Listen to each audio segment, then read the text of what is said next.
400 पार तो है ही, इसमें कोई संदेह है नहीं। स्मृति ईरानी मुझे तो नहीं लगता कि वो हार जाएंगी अमेठी सीट से। काफ़ी दबदबा है भाई, साइकिल से लेके स्कूटी तक उन्होंने प्रचार किया है।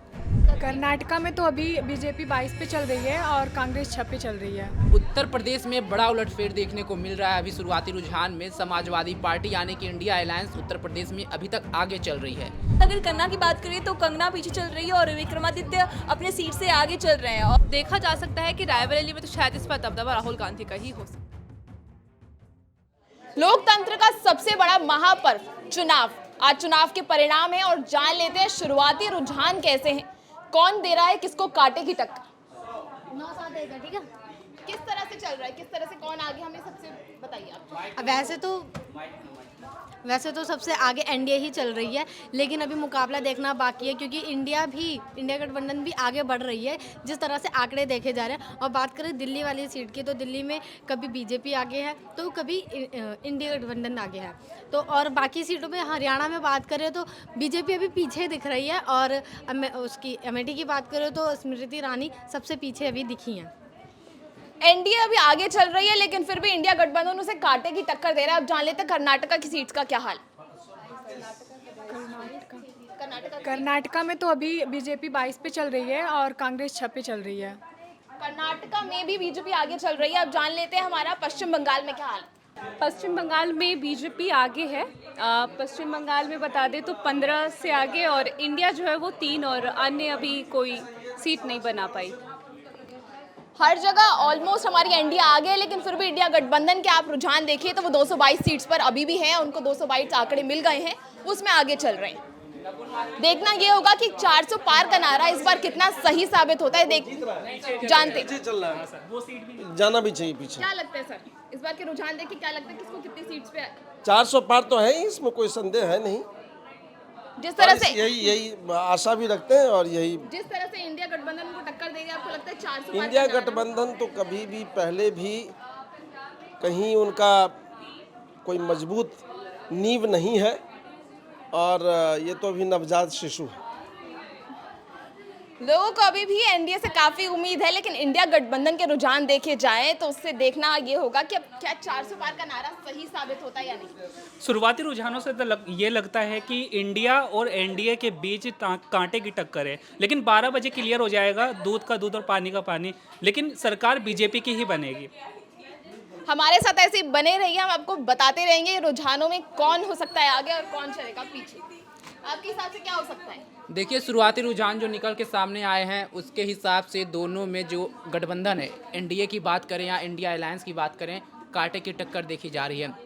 जहां बीजेपी बात कर रही थी 400 पार इस बार मिलेगी, अभी जो शुरुआत रुझान निकल के सामने आ रहे हैं 400 तक का ये आंकड़ा जाता हुआ नहीं दिख रहा है। अगर ये रुझान नतीजों में तब्दील होते हैं तो आप इलेक्शन कमीशन का डाटा देख सकती हैं कि अभी तक इलेक्शन कमीशन का आया है 392 सीटों तक का आंकड़ा आ चुका है 543 सीट से, जिसमें से भारतीय जनता पार्टी को 187 सीट मिलती दिख रही है, कांग्रेस को 70, समाजवादी पार्टी को। लेकिन उत्तर प्रदेश में बड़ा उलटफेर देखने को मिल रहा है। अभी शुरुआती रुझान में समाजवादी पार्टी यानी कि इंडिया अलायंस उत्तर प्रदेश में अभी तक आगे चल रही है। तो ये उत्तर प्रदेश से बड़ा अपडेट निकल के सामने आ रहा है शुरुआती रुझान में। तो कुछ कहना नहीं, कुछ भी अभी कोई कह नहीं सकता है जब तक रुझान परिणाम में तब्दील नहीं होंगे। 1 बजे तक का इंतजार करना होगा। योगी आदित्यनाथ के गढ़ यूपी में इंडिया गठबंधन आगे चल रहा है, ये सबसे चौंकाने वाला रुझान सामने आए। और जान लेते हैं मंडी हिमाचल प्रदेश से कंगना के लिए क्या रुझान सामने आ रहे हैं। इधर से फिलहाल जो खटाखट चुनाव के परिणाम आने शुरू हो गए हैं, तो अभी बात करेंगे कि एनडीए और कांग्रेस दोनों का जो है कांटे की टक्कर, यानी गठबंधन का जो कांटे का टक्कर दोनों का चल रहा है। देखना ये है कि किसकी जीत होती है। लेकिन फिलहाल अगर कंगना की बात करें तो कंगना पीछे चल रही है और विक्रमादित्य अपने सीट से आगे चल रहे हैं। और कुछ समय बाद ये परिणाम जो है पूरी तरह से सामने आ जाएगा कि किसकी जीत और किसकी हार होती है। चलिए जान लेते हैं और राज्यों में कौन आगे और कौन पीछे। रायबरेली की सीट को लेकर आपका क्या कहना है? रायबरेली की सीट को लेकर बस यही कहना है कि राहुल गांधी मेरे हिसाब से जीत सकते हैं, क्योंकि एक तो कांग्रेस के बड़े नेता हैं वो और एक अच्छा चेहरा है, तो उनको मुझे लगता है कि कहीं ना कहीं से उनको जीत मिल सकती है वहाँ से। अमेठी से इस वैल्यू के लिए बस अमेठी से स्मृति ईरानी पीछे चल रही है, इस पर क्या आपको क्या लगता है? मेरे हिसाब से अभी तो हम इतना बस हम के लिए एक आंकड़ा लगा सकते हैं, बस एक रुझान है ये। अभी जो होगा तय हो जाएगा, 3-4 बजे तक जो होगा फाइनल रिजल्ट आ जाएगा। स्मृति ईरानी मुझे तो नहीं लगता कि वो हार जाएंगी अमेठी सीट से। काफ़ी दबदबा है भाई, साइकिल से लेकर स्कूटी तक उन्होंने प्रचार किया है। अगर देखा जाए तो जब से चुनाव की प्रक्रिया मतलब कि प्रचार शुरू हुए थे तो 80 पे 80 सीटें बीजेपी के होने का दावा किया गया था कि 80 के 80 सीटों पे भाजपा आएगी, एनडीए जीतेगी, इस तरीके से कहा गया था। लेकिन अब जैसे हमारे सामने आंकड़े आ रहे हैं अभी तक, उससे माना जा रहा है कि जो भी उन्होंने कहा था उस पर तो वो खरी नहीं उतरेगी, ऑब्वियसली सी बात है। और रही बात रायबरेली की, बेशक वहाँ से राहुल गांधी पहली बार चुनाव लड़ रहे हैं, लेकिन वो गढ़ है कांग्रेस का। वहाँ से बड़े बड़े नेता चुनाव लड़ चुके हैं, तो देखा जा सकता है कि रायबरेली में तो शायद इस पर दबदबा राहुल गांधी का ही हो सकता है। सर, जो शुरुआती रुझान निकल करके सामने आ रहे हैं, तो क्या लग रहा है शुरुआती रुझान नतीजे में तब्दील होंगे? देखिए, ये जैसे आंकड़ा आपने देखा उस समय में 253 था, अभी 295 हो गया। अब ये संख्या धीरे धीरे उधर 214 है, अभी ये 295 है। अब बीजेपी की ओर, एनडीए की ओर और यूपीए, इन दोनों में टक्कर तब महसूस होता है। आप देखेंगे जनरली जो भी पार्टी जीतती है वो अंतिम चरण के जो उनके वोटिंग होते हैं उस पर ही जीतती है। शुरुआती दौर में तो दोनों पक्षों के जो मतदान हैं वो बराबरी के टक्कर में होते हैं, लेकिन 2, 2:30, 3 बजे के बाद से वोटिंग उन पार्टियों का ज़्यादा होता है। जो देखने में जो आया है वो यही है कि वो जीतने वाले जो पार्टी हैं उनको ही मतदान मिलता है। तो इस फिगर को अब आप देखिए जिस तरीके से बढ़ता चला जा रहा है 295, तो कहीं न कहीं जो एक अनुमान है कि 400 या 400 के पार, उसके लगभग 370-380 के आसपास आ सकता है लेकिन बीजेपी सर, को। 2 राज्य ऐसे हैं जहां से एक बड़ी खबर निकल के सामने आ रही है। उत्तर प्रदेश की बात की जाए और दिल्ली की बात की जाए, दिल्ली में 2014-2019 के लोकसभा चुनाव में बीजेपी को पूरी तरह एनडीए क्लीन स्वीप किया था। वहीं इस बार के चुनाव में कहीं ना कहीं आप और कांग्रेस को कुछ सीटें मिलती दिख रही हैं। रुझान जो सामने आए हैं उत्तर प्रदेश में, अभी रुझानों में एनडीए पीछे चल रहा है, इंडिया अलायंस आगे चल रही है। देखिए, इस रुझान को मैंने पहले भी बताया कि 12 बजे तक इंतज़ार कीजिए, स्पष्टता आ जाएगी, बहुमत किसकी ओर जा रहा है इसकी क्लैरिटी आ जाएगी। अब जैसे हरियाणा है, जहां हम 10 की 10 सीट ले रहे थे, आज एक अनुमान था, वो अनुमान भी सच हो रहा है। जहां पर इनके निगेटिव पॉइंट है वहां भी अनुमान सच हो रहा है, तो पॉजिटिव पॉइंट भी सच होंगे, क्योंकि वहां भी हरियाणा में अभी आज के तारीख में 6 कांग्रेस को, 4 बीजेपी को, तो कहीं ना कहीं वो जो अनुमान था कि वहाँ पे they will lose the seats, वो भी नज़र आ रहा है। इसका मतलब जो अनुमान है 400 का, वो भी कहीं ना कहीं स्पष्ट बहुमत दिखाई हरियाणा पड़ेगा। का आपने सर जिक्र किया, हरियाणा के जो पूर्व मुख्यमंत्री हैं मनोहर लाल खट्टर, अभी वो पीछे चल रहे हैं, क्या रीजन हो सकता है? अब जो न्यूज़ में है, खबर है, वो तो यही है कि खट्टर साहब का जो शासनकाल रहा वो कुछ लोगों को और कुछ लोगों को तो समझ में आया, लेकिन बहुत सारे ऐसे लोग हैं जो उनसे खफा हैं।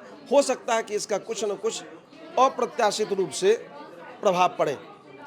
अमेठी से स्मृति ईरानी भी पीछे चल रही हैं, इस पर आपका क्या कहना है? मैं तो यही कहूँगा कि एक मजबूत विपक्ष भी होना ज़रूरी है।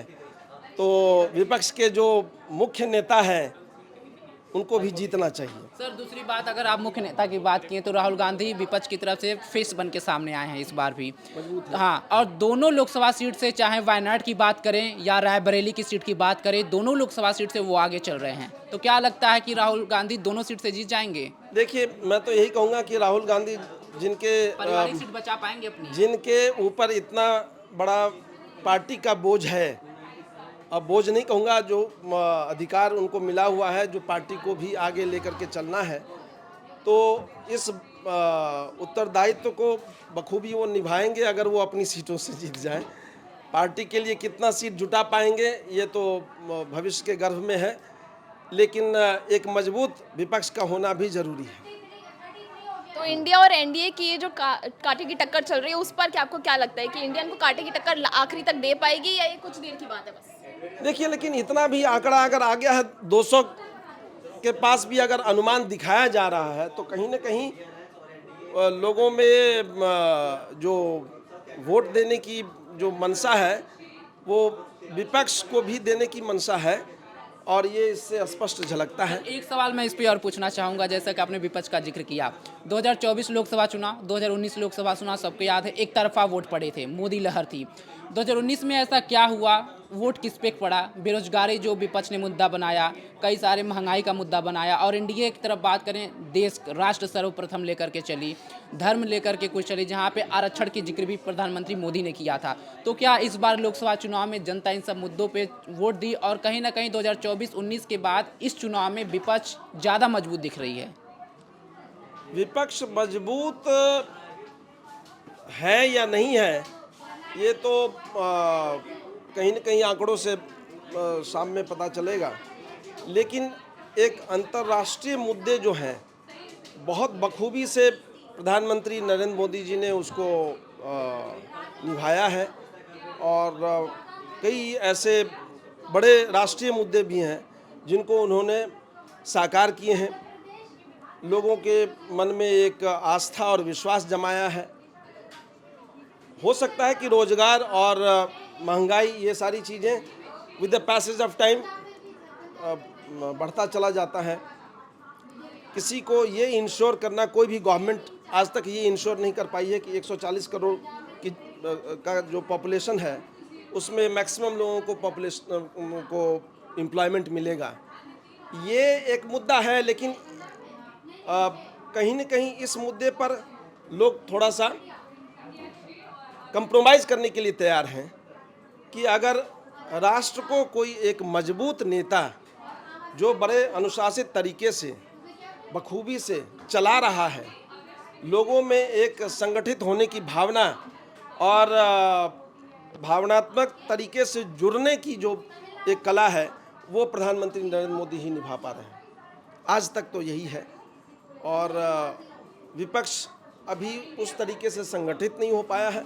विपक्ष के कई ऐसे मुद्दे हैं, उद्देश्य हैं, ऑब्जेक्टिव हैं जो आज तक लोगों में बहुत गहराई तक आस्था पनपा नहीं सकी है, तो एक ये मुद्दा हो सकता है। ममता बनर्जी का गढ़ माने जाने वाला पश्चिम बंगाल में टीएमसी और एनडीए काफी बराबर की टक्कर दे रही है, दोनों 20-20 सीट से आ गए हैं, तो इस पर आपको कैसी पश्चिम बंगाल की कैसी छवि उभरती हुई आपके इनमें आ रही है? पश्चिम बंगाल में क्योंकि कई ऐसी घटनाएं कुछ विगत वर्षों में हुई है। हालिया में सर संदेश खाली वाला बहुत बड़ा मुद्दा बना था जिसको बीजेपी बहुत तेज लेकर के चली थी। कई ऐसे मुद्दे हैं जहां की आप कह सकते हैं टीएमसी कुछ पॉइंट्स पे they are losing the scene and the faith of people. वो एक मुद्दा हो सकता है कि टीएमसी की सीटें कम आएंगी और बीजेपी कहीं न कहीं बढ़त बढ़ाएगी, तो ये मुद्दा है। Thank you. अब हमें 12 बजे तक का तो इंतज़ार करना होगा कि रुझान जो है वो नतीजों में तब्दील हो जाए और उसके बाद हम आपको बताएंगे। हमारे साथ बने रहिए punjabkesari.com पर, हमको बताएंगे लास्ट में कि इस चुनाव का नतीजा क्या होगा।